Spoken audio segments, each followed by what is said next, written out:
What's up, y'all? This is DJ B Rice of Mid Atlantic Jams on WRIR 97.3 FM. Right now, I have with me to say this man is a jazz legend is definitely like an understatement. He has created some of the most innovative and greatest jazz albums, along with cultivated. I feel like helped cultivate what would become a new genre, and which is hip hop. Ladies and gentlemen, with me today, we got Richmond's own Lonnie Liston Smith. How you doing today, sir? Oh, it's great to be here, Bryce. All right. Yeah, let's get started into like just kind of like sort of the basic questions about because we're hear you from we always definitely hear you from Richmond, but I feel like we definitely need just a little bit more like info. Like where are you, what side of town are you from? Oh, yeah, I was born and raised on Church Hill. Okay, And okay. yeah, my father's, with the Harmonizing Four Gospel Yeah, group. yeah. And I think we was in the 1200 block of 26th Street. And so, I was always in music. Then I went to, George Mason school, and then ended up, went to Armstrong High School, all on Church Hill. Was it you said Armstrong High School, so what it was JFK back then?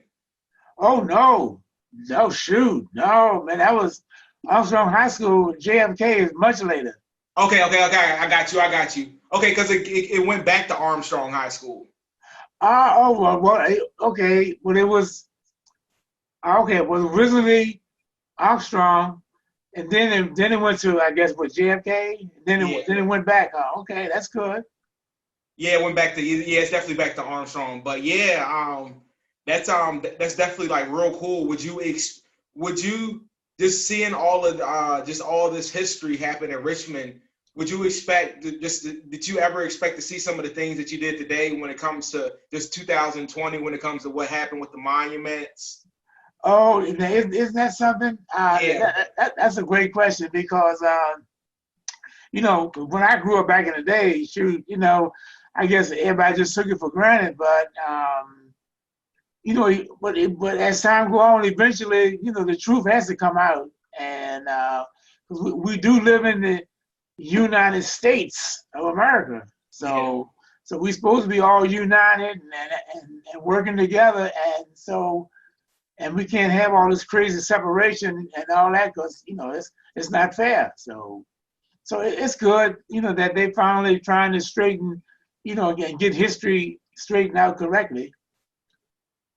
yeah, for sure. And you also spent some time in Baltimore too as well. I was just doing some reading up and Baltimore like music circuit. First of all, with the Harmonizing Four, for those who don't know, it was a gospel group, a very just like groundbreaking gospel group out of here, Richmond, Virginia. What was the influence of just church on your music?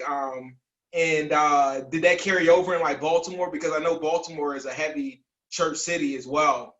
Right. Well, see, Bryce, what happened was, so, we all grew up in the church, and people don't realize the church is a very important to our music, Yeah, and it's the root. And even, even John Coltrane, all these people, they either had people in their family who were preachers and all that, and what's this young man from over there in D'Angelo? I mean, yeah, D'Angelo, yeah.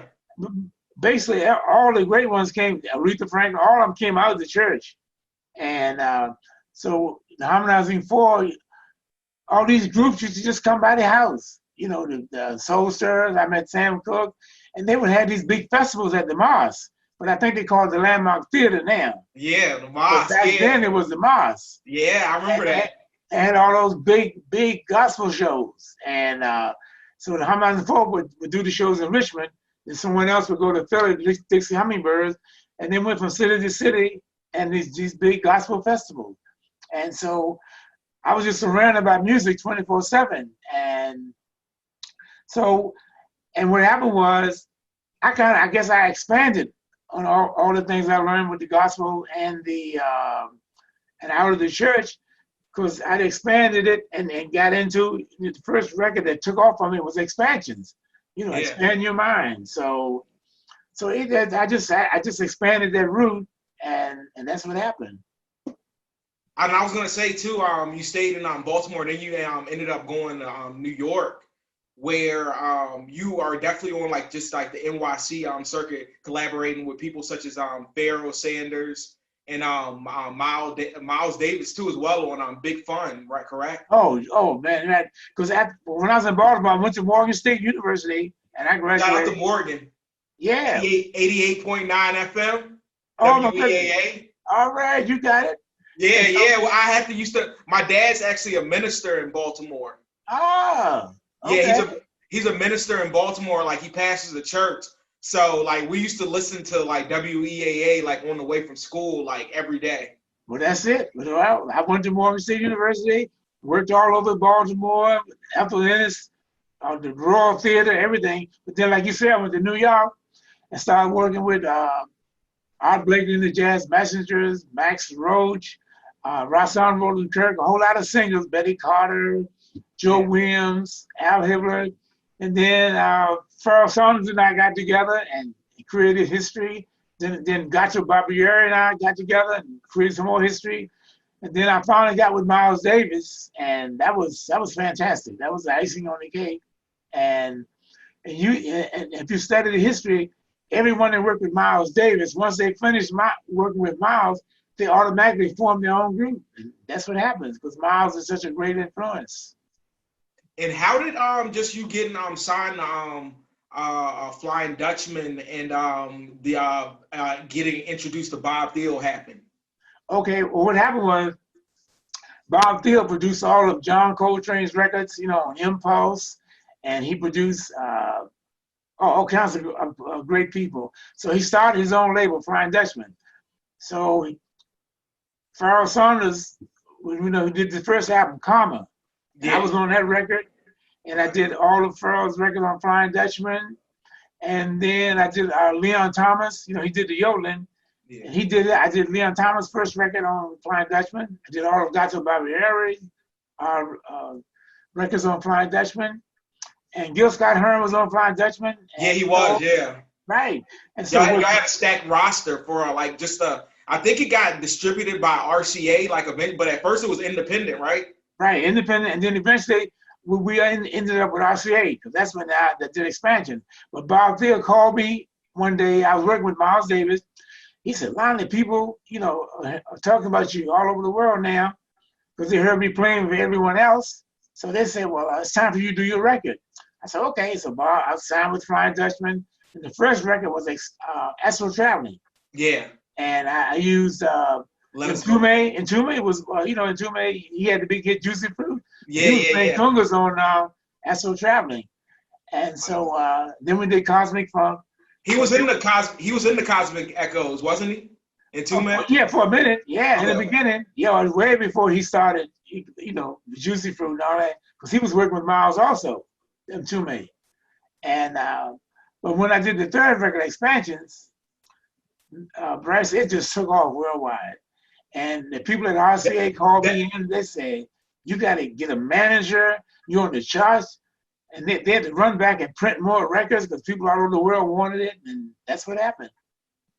And with that one, it's funny that you mentioned that Expansions is the one that took off because I feel like Astro Traveling and Cosmic Funk have started to become like cult classics. Like, right. Especially I feel like in the record collecting community, like Astral Traveling is like is like the holy grail for a lot of people when it comes to jazz. It's kind of hard to find now, or at least original copy. But but Expansions was the one that took off commercially, right? Right. That's a good word. It took off commercially worldwide.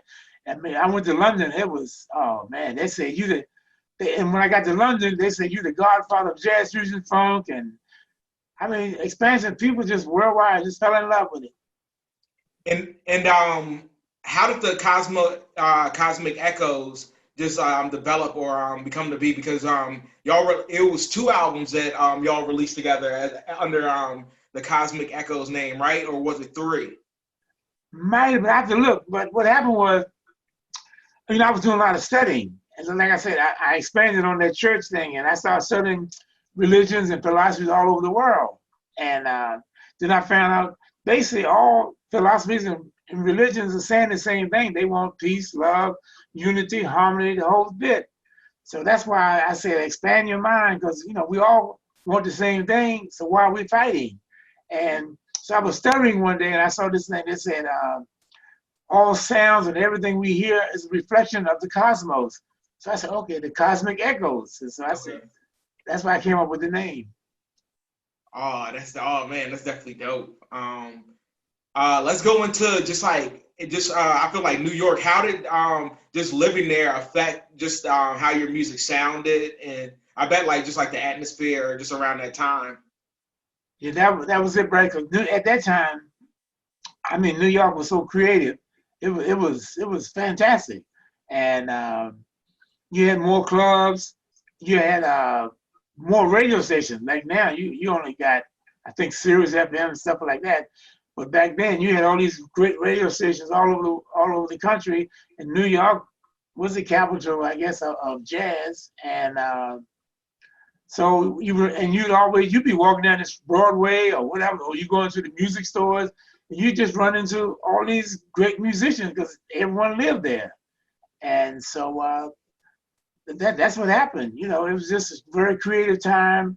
And I met people like Sun Ra, and John Gilmore and Cecil Taylor. So I wasn't aware of Sun Ra and Cecil Taylor until I got to New York, because they were more avant-garde. But then I used to go all the way to catch John Coltrane when he's at the 5 Spot. So New York was just very creative at that time.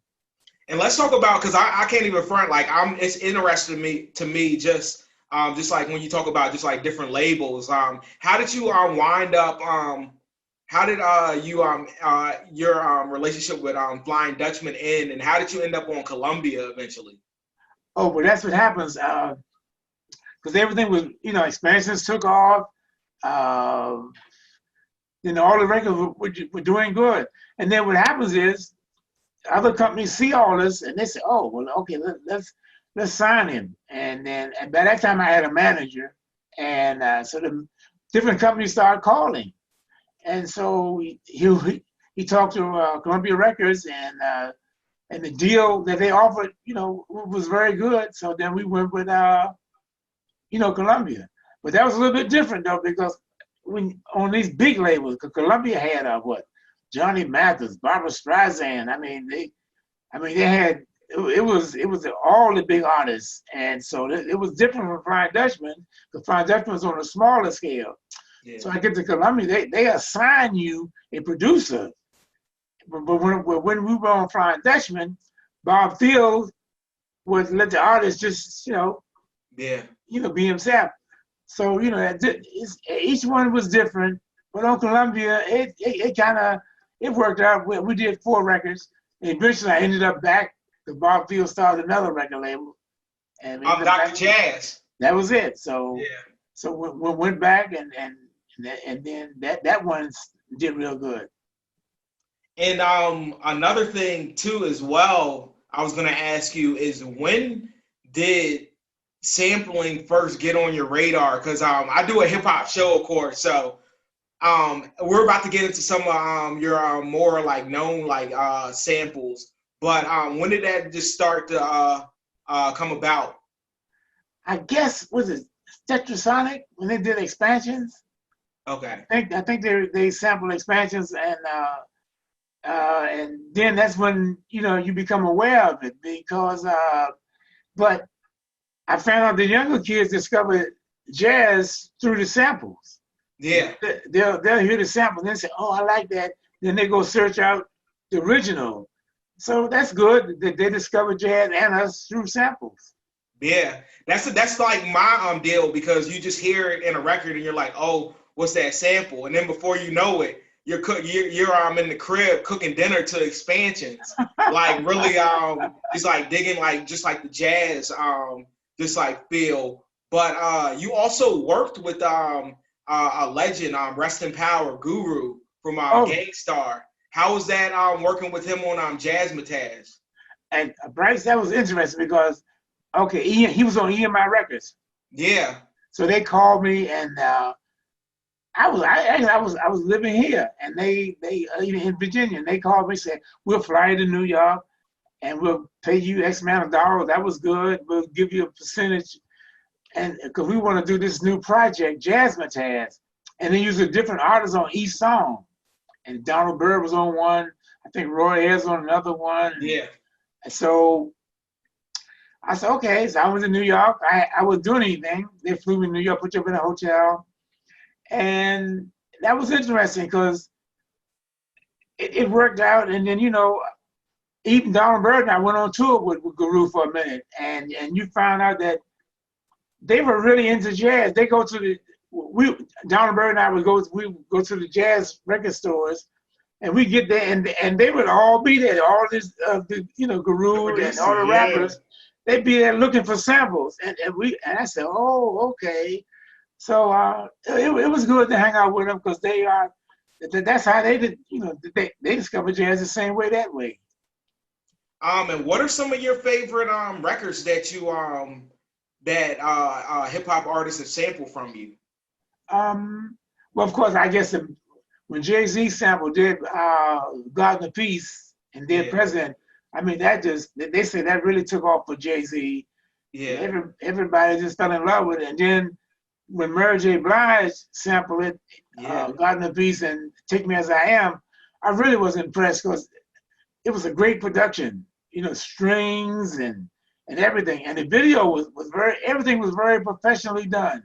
Yeah, so I think Meek Mill did it too as well.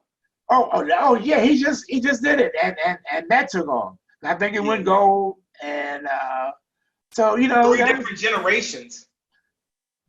Bryce, that just really surprised me because when I talk to young kids, they just love a God in the Peace. They say it's so peaceful, usually kids want to beat and all that kind of stuff, and then I go to YouTube, I see people trying to play it on the piano and all over the world. And so, I mean, that was great, for me to see that.